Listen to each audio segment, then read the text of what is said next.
Bem, boa tarde. Meu nome é Igor Santana e apresentarei a tese de doutorado intitulada Papel da modulação de glicose hipocampal após estatos epiléticos, induzido por pilocarpina, sob a orientação do professor doutor Olagide Wagner de Castro, bem como com a orientação do professor doutor Alexandre Urban Borbelli. Bem, a epilepsia é uma desordem neurológica crônica caracterizada por descargas neuronais de alta frequência com sincronias anormais, como podemos visualizar aqui no eletroencefalograma, apresentando aí uma crise clássica chamada de estatos epiléticos, que vai ser falado bem mais à frente também, e o que pode observar essas descargas neuronais de alta frequência. E estas descargas neuronais podem levar a crises recorrentes e espontâneas. A epilepsia é marcada também por uma série de variedades de alterações a nível molecular e celular, bem como um desequilíbrio entre excitação e inibição. É sabido também que a epilepsia ela atinge cerca de 50 milhões de pessoas, segundo a Organização Mundial da Saúde, e compromete a qualidade de vida. Dentre os diversos tipos de epilepsia, a epilepsia mais comum é a epilepsia do lobo temporal.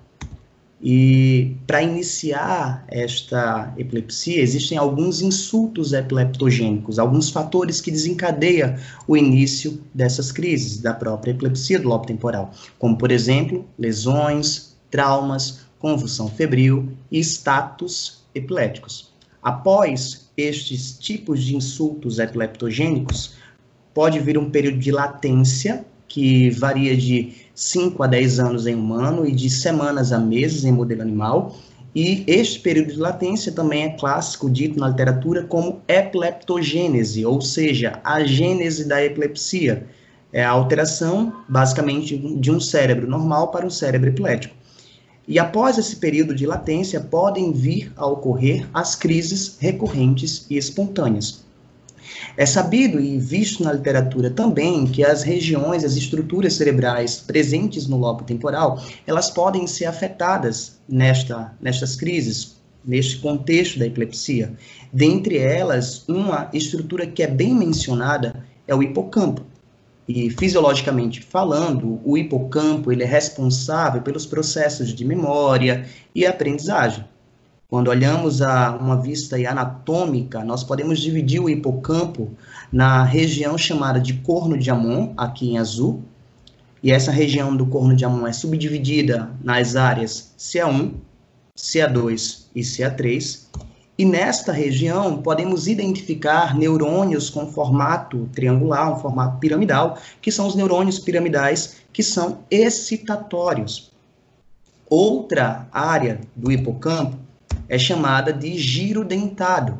E no giro dentado podemos ter algumas camadas, a camada molecular, observada aqui, a camada das células granulares, a camada granular, e a camada polimórfica, ou também chamada de hilos do giro dentado. Na camada granular, podemos identificar classicamente tipos celulares como células granulares, que também são excitatórias. E aqui na camada do hilos do giro dentado, identificamos interneurônios, dentre eles podemos identificar células como as células musgosas, as células em cesto, que serão destacadas nas explicações mais à frente. É interessante mencionar que para o funcionamento adequado do hipocampo e o funcionamento do processo de memória e aprendizagem, existem vários circuitos, várias vias neurais presentes aí no hipocampo. Dentre elas, uma das principais vias que podemos destacar é a via perfurante. E essa via perfurante é nomeada dessa forma, uma vez que axônios provenientes lá do córtex entorrinal, ele é emitido e perfura o hipocampo, levando a informação para o interior do hipocampo.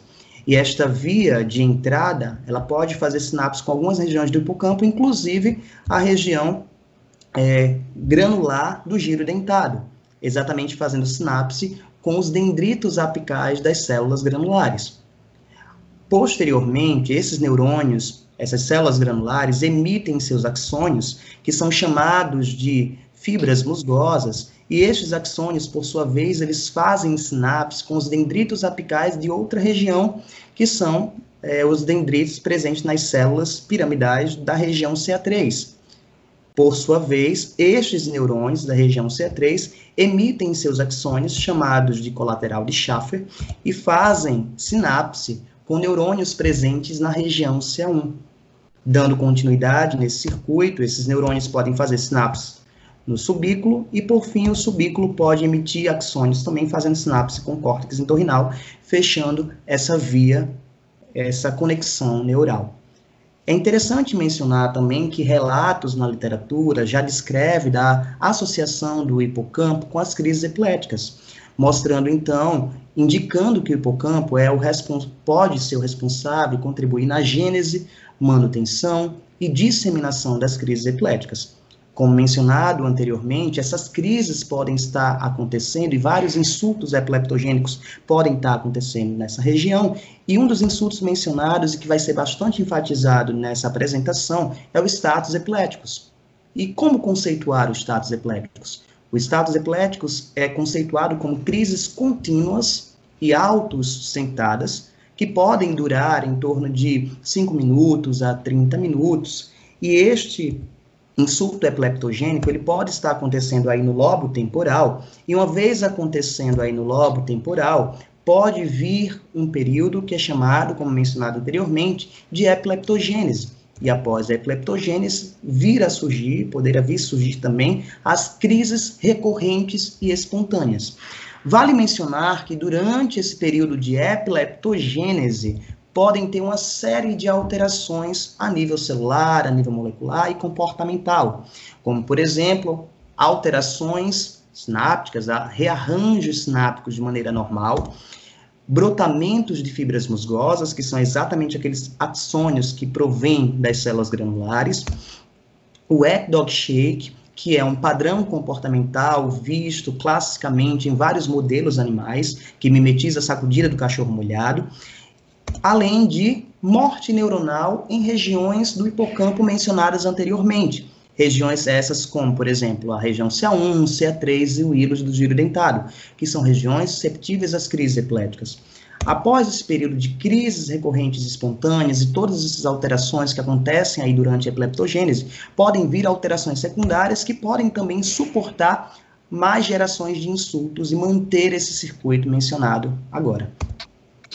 Além disso, também vale ressaltar que essa morte neuronal descrita anteriormente no hipocampo, ela pode depender tanto do tempo quanto da região, do espaço do hipocampo.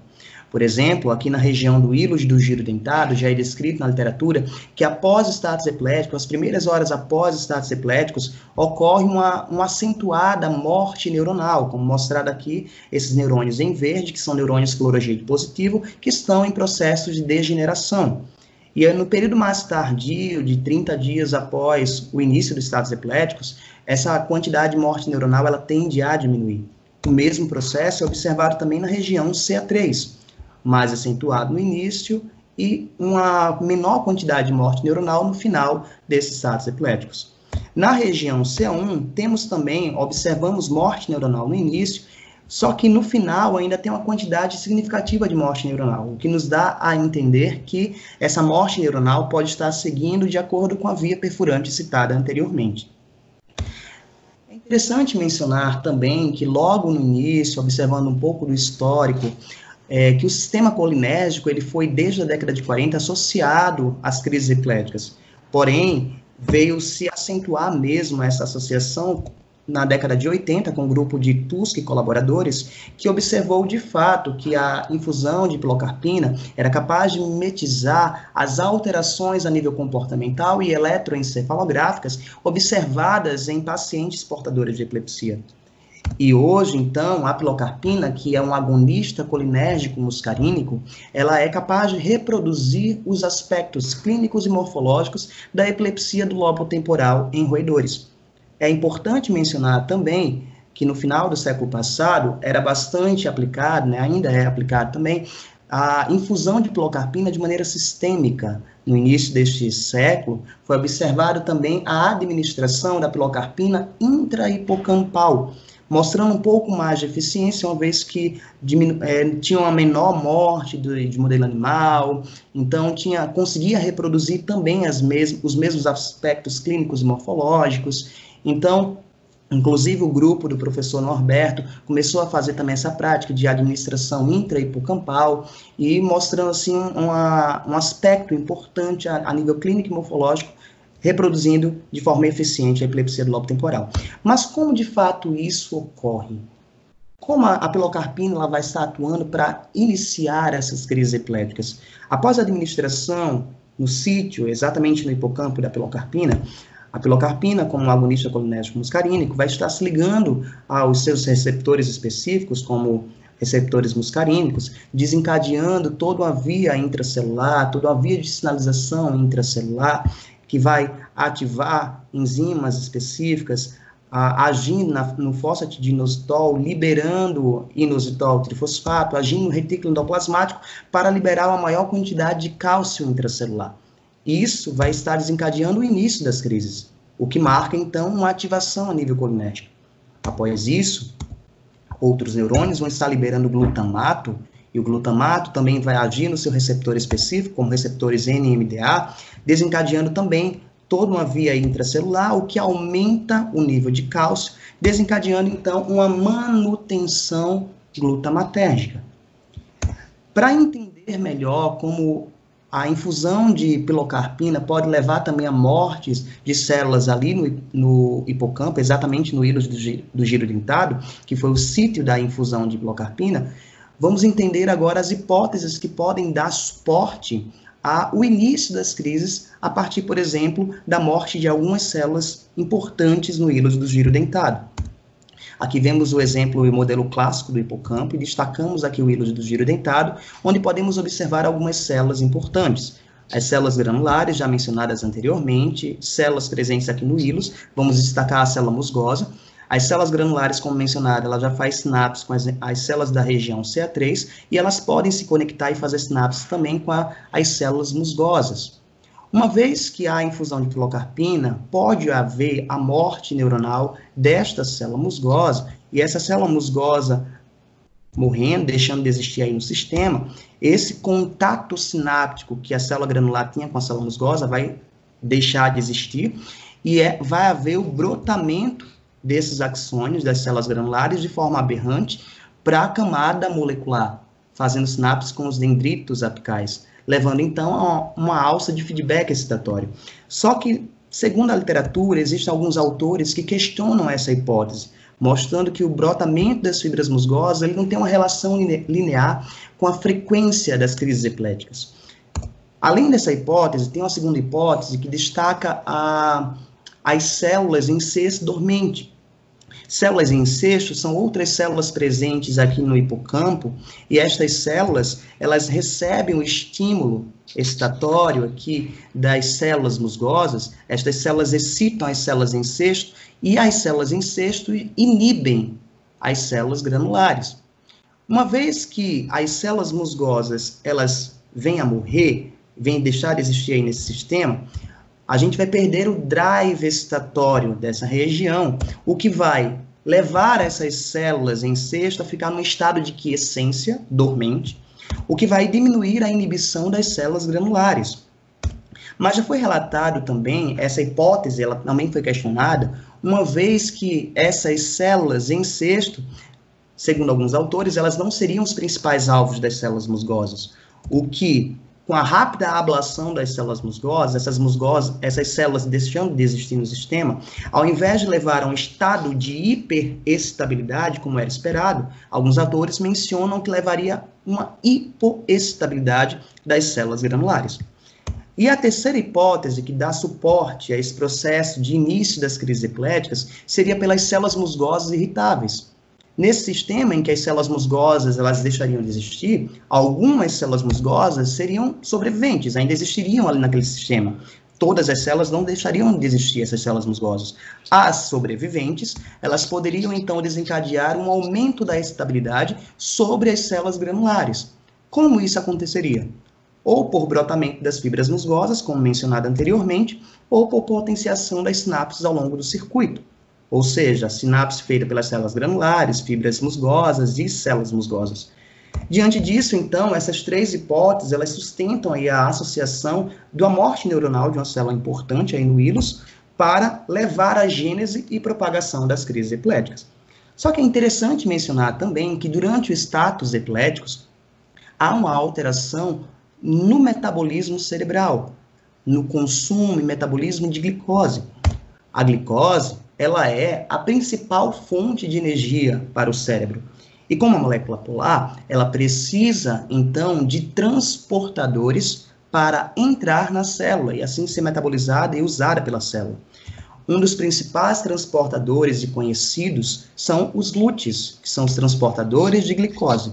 Os glúteos, eles transportam glicose por difusão facilitada e as principais isoformas presentes aí no cérebro são a isoforma tipo 1 e a isoforma tipo 3. O glúteo 1, ele está presente tanto lá no epitélio, né, nas células endoteliais, como também nos astrócitos, e o glúteo 3 pode ser encontrado aí também no neurônio. Então, a glicose pode chegar no neurônio através dos astrócitos, sendo metabolizada, e seus metabólitos irem para o neurônio, e classicamente, também já mencionado por alguns autores, essa glicose pode ir diretamente para o neurônio e ser captada pelos seus transportadores específicos, a fim de serem então metabolizadas e gerar a energia necessária para o neurônio. Além desses transportadores, existem outros transportadores, que são os cotransportadores de sódio-glicose, tendo a isoforma tipo 1 e tipo 2, sendo a isoforma tipo 1 a mais presente aí no cérebro. O SGLT1, ele funciona da seguinte forma, ele transporta uma molécula de glicose a cada 2 íons sódios, de acordo com o gradiente de sódio, junto também com 264 moléculas de água. Inicialmente, essa proteína foi vista sua expressão nos rins e no intestino, onde sabe-se muito bem a importância deles para a homeostase glicêmica nessa região, como também sabe-se que ele está presente em outras regiões do organismo, como, por exemplo, pulmão, glândulas salivares e no cérebro. Na década de 90, um grupo específico de pesquisadores, POP colaboradores, observou a importância que o SGLT tem durante o déficit metabólico. Para entender isso, esses pesquisadores, eles induziram um foco epilético com penicilina ali no córtex frontal e foi observado um aumento da captação de glicose via SGLT, mostrando a importância do SGLT durante um déficit metabólico, como uma forma de trazer um suporte a mais de glicose, de uma forma compensatória ali naquele meio de déficit metabólico. Além disso, mais tarde, outros grupos de pesquisadores mostraram a expressão do SGLT em algumas áreas do cérebro, inclusive no hipocampo, na região CA1, como observado, na região do giro dentado, na região CA3 e, aparentemente, também na região do hílos do giro dentado. É importante mencionar também que diversos relatos na literatura mostram a associação de distúrbios metabólicos com as crises epiléticas. Um desses distúrbios podemos destacar a hipoglicemia. Relatos clínicos e de modelo animal têm mostrado a associação da hipoglicemia com as crises epiléticas. Estes pesquisadores, eles induziram a situação de hipoglicemia a partir da administração de insulina, junto com o modelo de ácido caínico, e observou um aumento da morte neuronal. Da mesma forma, a hiperglicemia também tem sido bastante relatada em achados clínicos e modelo animal, e estes pesquisadores, os mesmos pesquisadores falados anteriormente, eles apontaram que a hiperglicemia induzida aí por diabetes, através da administração de streptozotocina, também levou a uma acentuada morte neuronal, como podemos observar aqui nos dados deste artigo. Uma menor quantidade de células intactas nas regiões clássicas citadas no hipocampo, levando a entender que essa patogênese, tanto da hipo quanto da hiperglicemia, é pouco compreendida na literatura e toda a sua via e mecanismo de ação. Esses mesmos autores chegaram a pontuar também que a modulação de glicose pode ser uma forma interessante para controlar essas crises e para também atenuar os efeitos das crises epiléticas. Esses pesquisadores infundiram glicose intraperitoneal e observaram que a diminuição da morte neuronal era possível a partir do controle da taxa de glicose. Então, vale ressaltar a importância que se tem da modulação de glicose, uma vez que a hipo e a hiperglicemia são fatores que podem estar agravando as crises epiléticas. Vale também mencionar que todo esse trabalho, todo esse estudo suportado aí da tese, veio de um contexto histórico desde a época do mestrado. Inicialmente, no mestrado, nosso propósito era observar a importância que o SGLT tem durante os status epiléticos. E para notar essa importância nesse contexto histórico vindo do mestrado, bloqueamos a proteína SGLT1 usando um inibidor, que é a fluorescina, um bloqueador inespecífico, bloqueamos ali o SGLT. E com um trabalho publicado, um artigo publicado em 2016, decorrente desses dados do mestrado, observamos que a inibição do SGLT aumentou a gravidade das crises, bem como a sua inibição também acentuou aí a morte neuronal, levando a entender que o SGLT ele tem uma importância durante as crises epiléticas. E esse contexto, trazendo essa ideia que o bloqueio do SGLT ele trouxe alguns danos, aumentou os danos tanto da gravidade das crises quanto da morte neuronal, nosso propósito agora para o doutorado foi fazer o mecanismo inverso. Ao invés de bloquear o SGLT, nosso propósito foi aumentar a translocação desse SGLT. Existem alguns dados na literatura que mostram algumas formas de aumento da translocação do SGLT. E uma dessas formas é a partir da administração de glicose.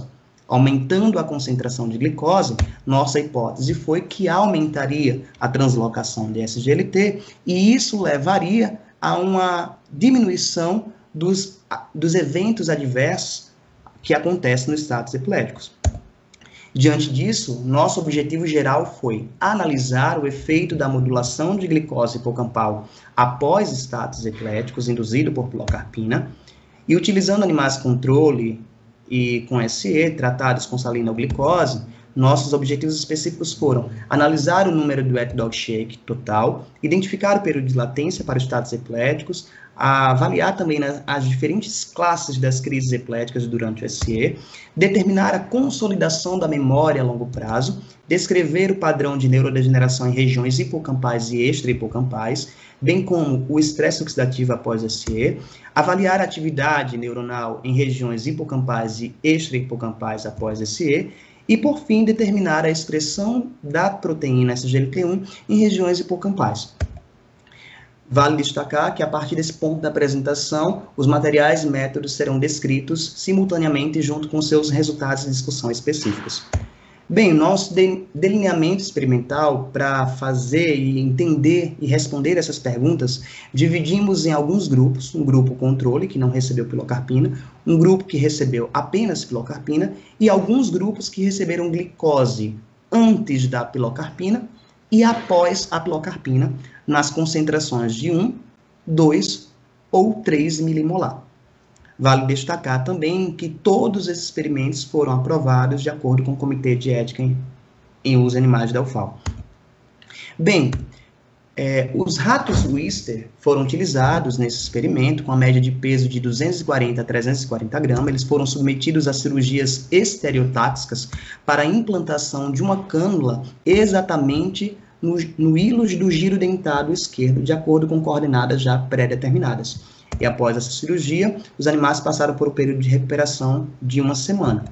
Após esses 7 dias, os animais receberam administrações de salina ou glicose antes, 30 minutos antes ou 5 minutos depois, após da pilocarpina, na concentração de 1,2 mg por quilo. Como mencionado, a pilocarpina é esse agonista colinérgico muscarínico capaz de induzir as crises epiléticas. Após esse momento de administração da pilocarpina, segue um período de latência até o animal, de fato, iniciar os status epiléticos. Quando iniciado os status epiléticos, esses animais foram filmados por um período de 90 minutos para a análise das crises epiléticas, de acordo com a escala de Racine. Estas crises elas foram abortadas com diazepam na concentração de 5 mg por quilo. Bem, qual o efeito da modulação de glicose hipocampal no número de wet dog shake antes e durante o SE? Sabemos que o wet dog shake é um padrão comportamental típico, como eu já descrevi, que tem sido observado em vários modelos de epilepsia. E ele é um padrão que mimetiza a sacudida do cachorro molhado, como podemos observar no vídeo. E para analisar o wet dog shake, foi feita a soma do wet dog shake antes dos estados epiléticos e durante os estados epiléticos.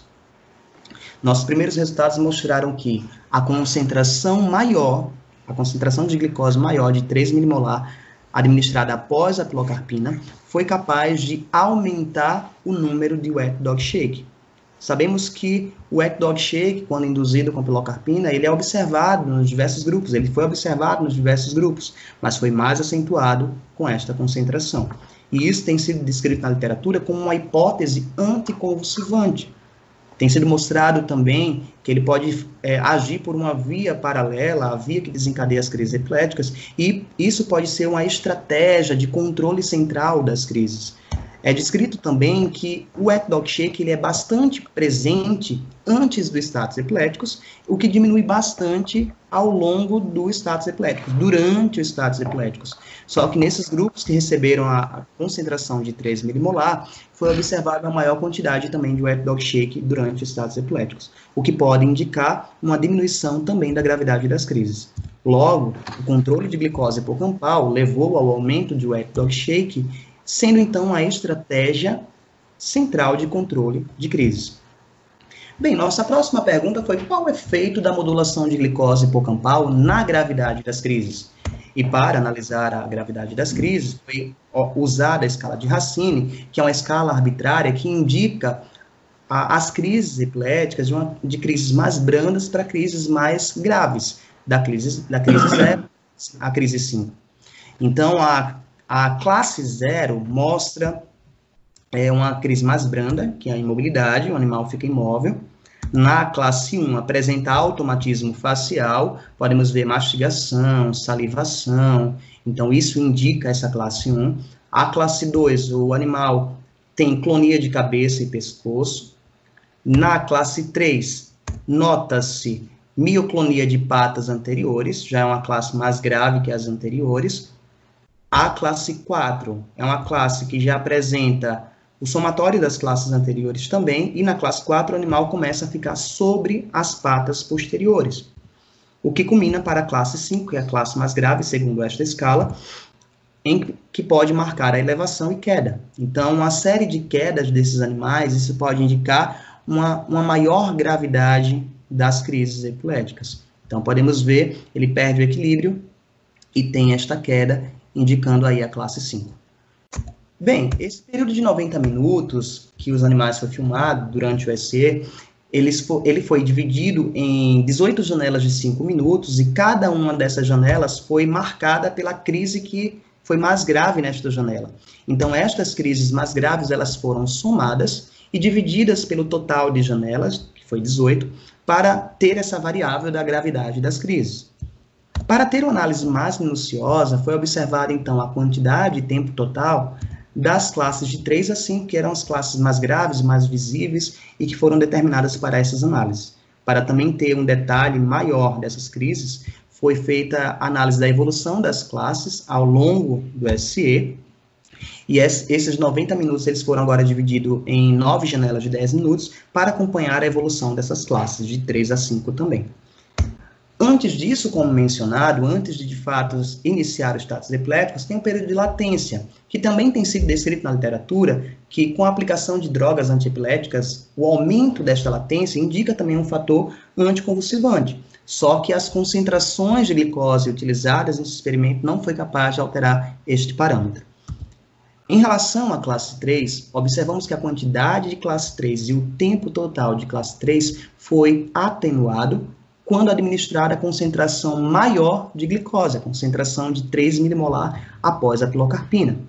Este efeito também foi observado para a classe 4 e também para a classe 5, indicando aí uma menor gravidade das crises. Quando observada a variável de gravidade das crises mencionadas anteriormente, o mesmo contexto foi observado. A concentração de 3 milimolar foi capaz de diminuir a gravidade das crises quando administrada essa glicose após a pilocarpina. Sabe-se na literatura que a diminuição do score para as crises e da duração das crises tem sido associado a um efeito anticonvulsivante, aplicado assim, observado por muitas substâncias com potencial antiepilético. Porém, na literatura também foi visto que com a infusão de piruvato intraperitoneal, com a média na concentração de 500 miligramas, não foi possível ver a alteração da gravidade das crises, diferente do que foi observado nesse trabalho. Além disso, também, podemos observar, diferente do que mencionado por esse autor passado, que um inibidor glicolítico 2-deoxideglicose, ele foi capaz também de atenuar a suscetibilidade das crises, foi um eficiente supressor de crises em diversos modelos animais, aumentou a latência para as crises, reduziu as descargas epileptiformes, a gravidade e a duração para as crises.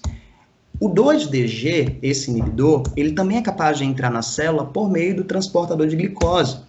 E quando entra na célula, ele é metabolizado pela enzima hexoquinase, sendo transformado numa molécula diferente, a 2-DG6-fosfatase, e por sua vez ele inibe a sua metabolização pela glicólise. Então, quando ele entra, a sua metabolização pela glicólise é inibida, o que atenua também os níveis de ATP, e isso leva à ativação de um canal de potássio não dependente de voltagem, aumentando também a expressão da proteína e dos mRNAs das subunidades que compõem este canal, o que também indica um potencial efeito antiepilético. Nossa próxima pergunta foi: qual o efeito da modulação de glicose hipocampal na consolidação da memória? Para avaliar essa consolidação da memória, foi feito o teste de step-down, de esquiva inibitória, onde o animal ele foi posto aqui numa plataforma, e após o momento que esse animal descia com as 4 patas nas grades, ele levava um choque específico para mostrar e acomodar a memória como um estímulo aversivo para este animal. Nesse período de treino, após 24 horas, os animais de todos os grupos experimentais foi posto novamente nessa plataforma e esperou o tempo que ele ia descer ali nas grades, mostrando aí se ele ia lembrar, se ele passasse mais tempo ali na plataforma, ele lembraria do estímulo aversivo, então teve uma consolidação na memória ok. E se esse animal descesse com mais rapidez aí para as grades, mostraria um déficit na memória.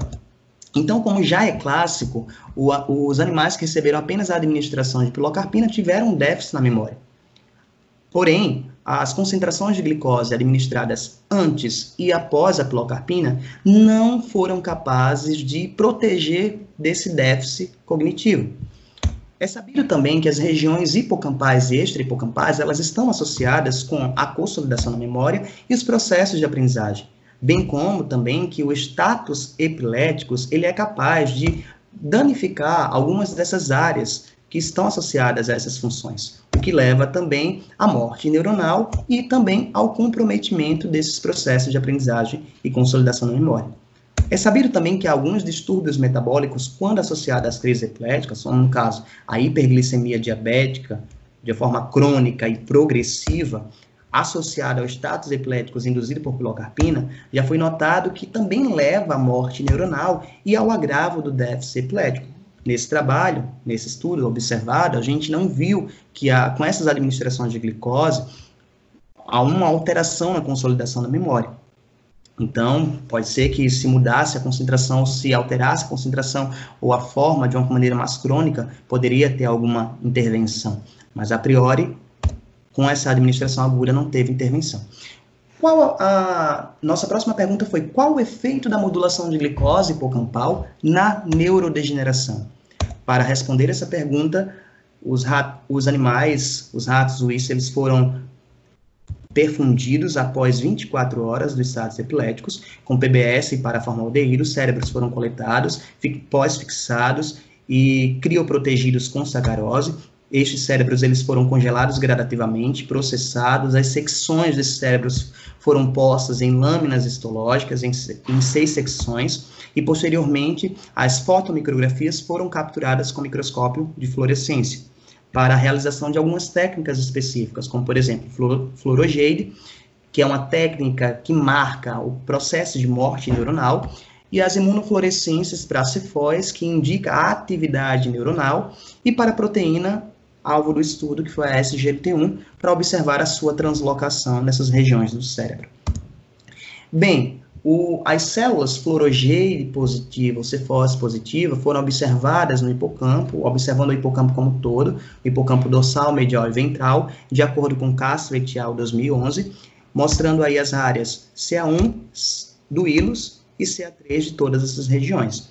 Então, os neurônios fluorogêide positivo ou cefose positivo totais, eles foram somados de todos esses hipocampos. Além disso, a densitometria para o SGLT1 também foi observada nessas mesmas regiões. Além do hipocampo, foi feito também um mapeamento de outras áreas cerebrais, como, por exemplo, no córtex. Então, foi visto o córtex retroesplenial, motor, somatosensorial, insular, ectorrinal, peririnal, piriforme e visual.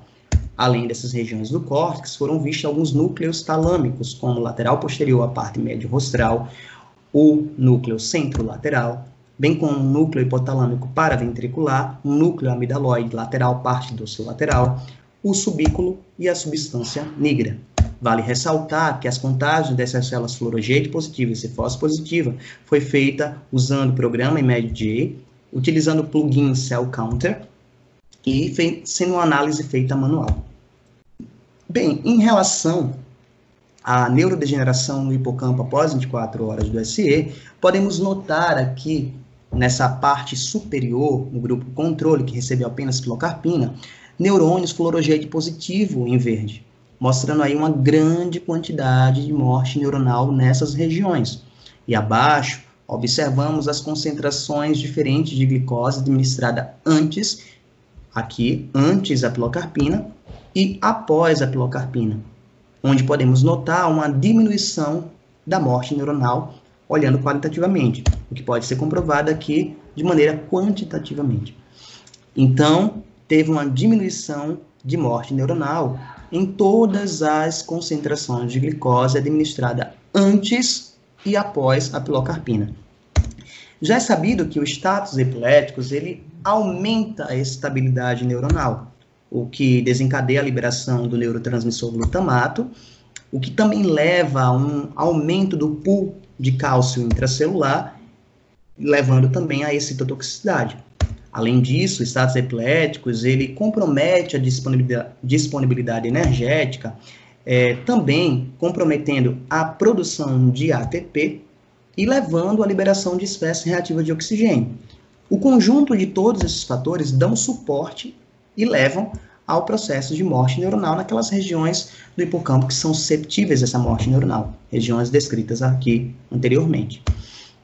Além disso, também já foi mencionado anteriormente que a infusão de glicose intraperitoneal na concentração, uma infusão de glicose a 20% e administrada em 3 vezes consecutivas, isso levou à diminuição da morte neuronal.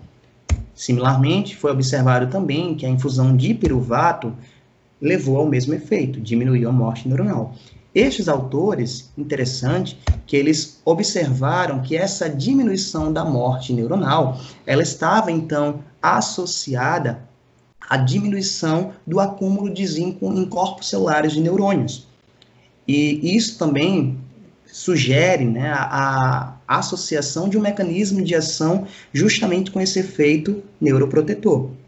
O zinco ele tem sido associado como mediador endógeno da morte neuronal e ocorre através da necrose oxidativa, do dano mitocondrial e da falha energética. Então, podemos observar também a neurodegeneração em algumas outras regiões extrahipocampais, após os estados epiléticos, como, por exemplo, o córtex motor. Vemos aqui que a maior parte das concentrações diminuiu a morte neuronal no córtex motor, bem como no córtex somatosensorial, apenas 2 concentrações. No córtex insular, a maioria das concentrações exerceu esse efeito. No córtex ectorrinal, também, grande parte dessas concentrações. No córtex perirenal. No córtex piriforme, apenas a concentração de 3 milimolar diminuiu essa morte neuronal. No núcleo hipotalâmico paraventricular, apenas a concentração de 2 milimolar não teve efeito, mas as outras concentrações diminuiu a morte neuronal. Todas as concentrações reduziu a processo de neurodegeneração no núcleo centrolateral do tálamo. No núcleo lateral posterior, a maior parte das concentrações exerceu o mesmo efeito.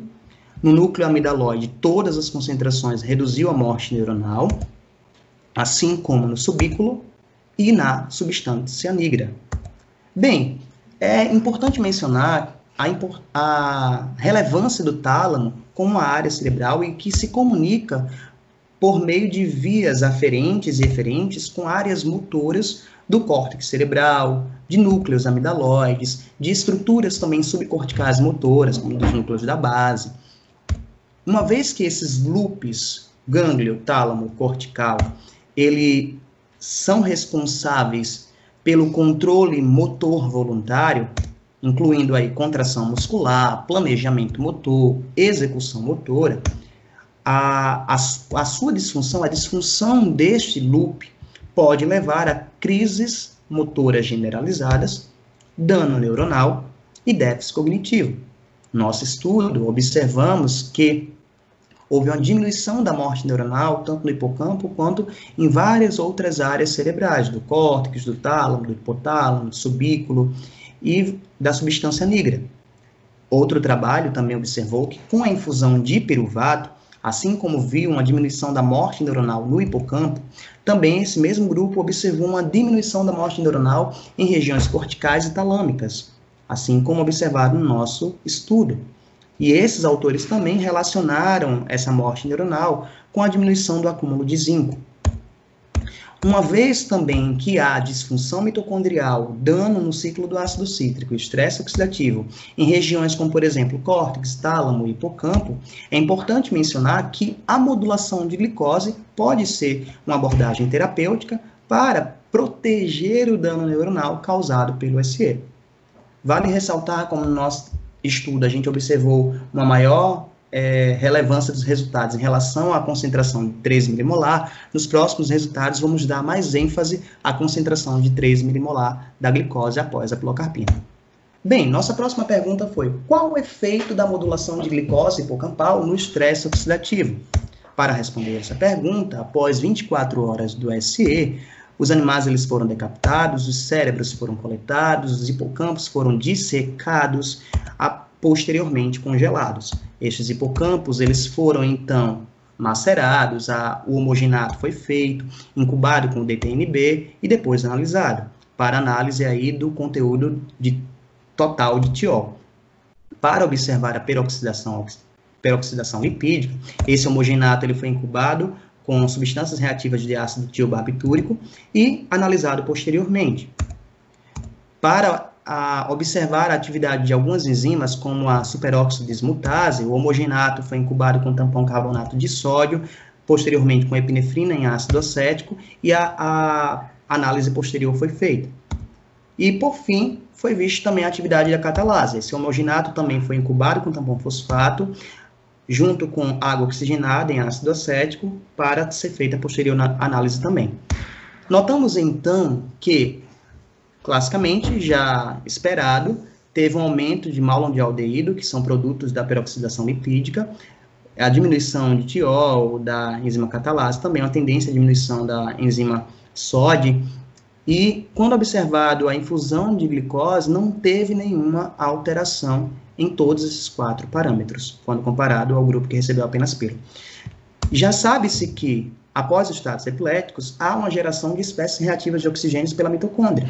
Também há uma disfunção mitocondrial associada a um déficit no consumo de oxigênio mitocondrial, uma diminuição da atividade do complexo 1 da cadeia respiratória, dano na ultraestrutura mitocondrial e uma diminuição também da citocromo oxidase da cadeia respiratória também, o que também dá suporte à morte neuronal em regiões susceptíveis a este processo.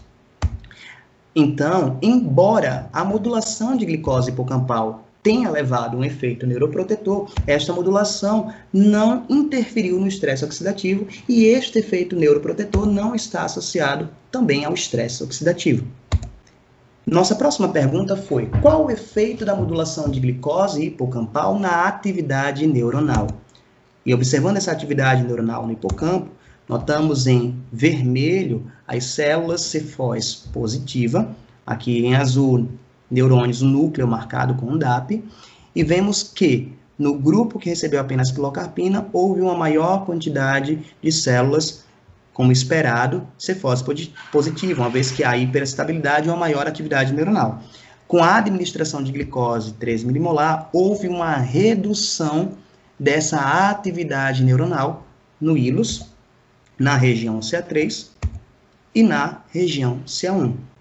Até agora, vimos que a administração de glicose ela aumentou o wet dog shake, que indicava uma diminuição da gravidade das crises. Vimos que houve também uma diminuição da gravidade das crises e uma diminuição da morte neuronal. Então, esses dados que mostram a atividade neuronal estão também associados, diretamente associados com a redução da morte neuronal. Observamos também essa atividade neuronal em outras áreas extrahipocampais. No córtex retroesplenial e no perirenal, teve uma diminuição em algumas dessas concentrações de glicose. No córtex piriforme e no subículo também. Em núcleos talâmicos, no lateral posterior e no centro lateral, a maior parte das concentrações diminuiu essa atividade neuronal, assim como também no núcleo hipotalâmico paraventricular e no núcleo amidaloide lateral dorsolateral. Por fim, nossa última pergunta foi: qual o efeito da modulação de glicose hipocampal na translocação do SGLT1? Vale destacar que até aqui observamos que o SGLT1, o SGLT de uma forma geral, ele tem sido uma proteína importante, agindo de uma maneira compensatória para proteger no déficit metabólico. Então, agora vamos estar observando o que o aumento da glicose, a modulação de glicose, se interferiu ou não na translocação do SGLT, observando exatamente no hipocampo após 24 horas do SE.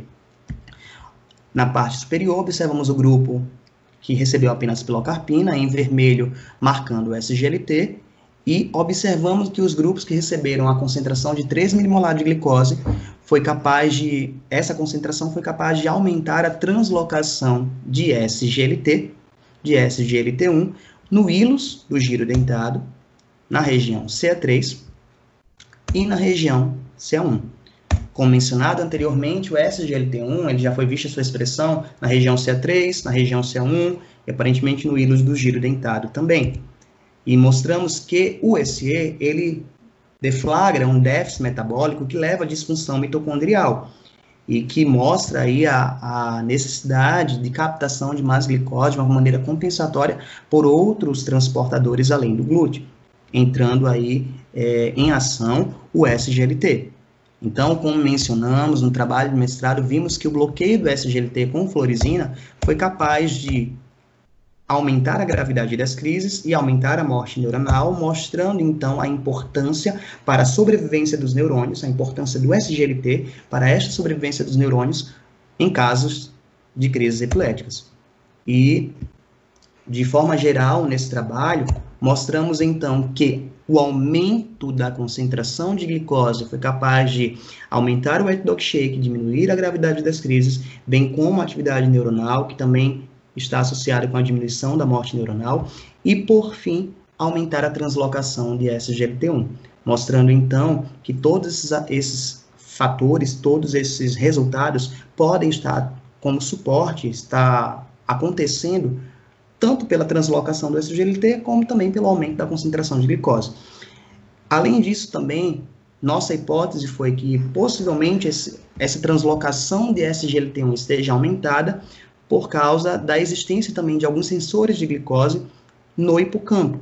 Já foi visto inicialmente que T1R2 e T1R3, que são sensores de glicose, eles atuam no intestino, translocando mais SGLT via proteína G, que ativa a adenilato ciclase, levando à liberação de AMP cíclico, convertendo a ATP em AMP cíclico. Esse AMP cíclico ativa a via da PKA, o que transloca mais esse SGLT para a membrana plasmática.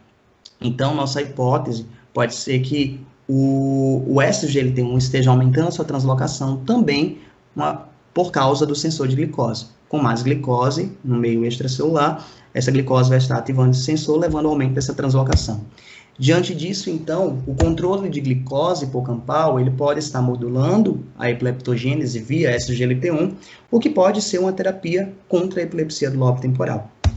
Gostaria de terminar, então, essa apresentação mencionando as publicações ao longo desse doutorado.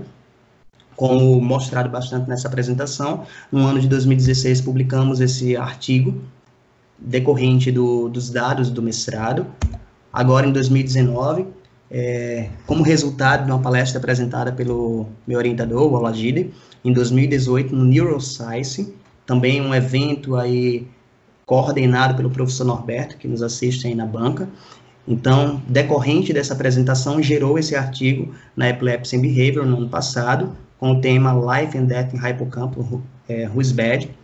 Então, foi um artigo e tem sido um artigo de grande impacto, algumas está presente nesse artigo, como parceria também do nosso grupo de pesquisa com o Robson, foi publicado esse artigo em 2016, sobre SGLT no pulmão, um grupo de pesquisa também tratando a exposição de crack cocaine no laboratório, foi publicado em 2018 como parceria, e o mais recente, em 2020 agora, foi publicado como resultado da minha jornada com o professor Robson, também da época do TCC. E alguns artigos já foram aceitos para publicação, esses dois em português, envolvendo o tema de sexualidade e educação também, e mais alguns artigos estão submetidos recentes. Esses dois envolvendo Covid, em parceria com o professor Robson e o professor Lagide, foram já submetidos também. Um sobre Covid, envolve a parte do pulmão, e o outro, Covid no cérebro. Esse próximo aqui é em parceria também do experimento da exposição ao crack, que foi submetido também por uma outra parceria com uma aluna que também está fazendo doutorado, Amanda. Outro de também já está submetido, e vale ressaltar, por fim, fechando aí com chave de ouro, esses dois artigos gerados aí ao longo desses 4 anos de doutorado, essa revisão que está na tese, e este artigo dos dados do doutorado, da parte experimental, ambos também já foram submetidos para a revista Molecular Neurobiology e a Brain, recentemente foram submetidos. Bem, eu agradeço ao apoio institucional da Universidade Federal de Alagoas, aos órgãos de fomento FAPEAL e CAPES, bem como a todos os integrantes do Laboratório de Neurofarmacologia e Fisiologia Integrativa. Obrigado.